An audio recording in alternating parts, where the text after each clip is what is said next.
どう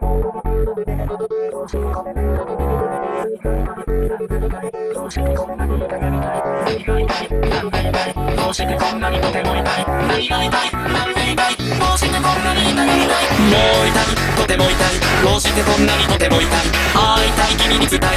君にだけは伝えておきたい。もう辛い、とても辛い。どうしてこんなにとても辛い。会いたい、君に会いたい。胸のこの辺がとても痛い。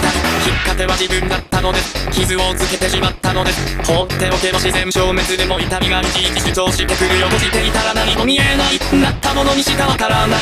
そんなの理不尽極まりないよ。誰か僕の苦しみを知ってよ。こうなりね、こうなりね。そんなに刺激を与えないね。どんまりです、どんまりです。いちいちはね、ピンチはさないね。ゴーアウェイ、ゴーアウェイ。そう私はそのうち消え去るよ。だから平気なふりして耐えきってよ。もうない、どこにもない。あいつはどこにも見当たらない。あの痛みはもうどこにもない。もう辛いことはない。もうない、どこにもない。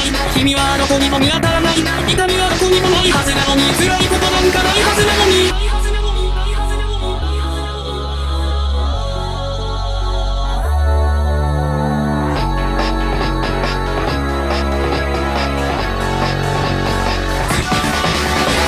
もう辛い、なぜか辛い。どうしてこんなに何が辛い。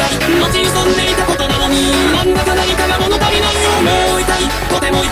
今度は何がとても痛い。もう痛くないはずなのに。また胸のこの辺がとても痛い。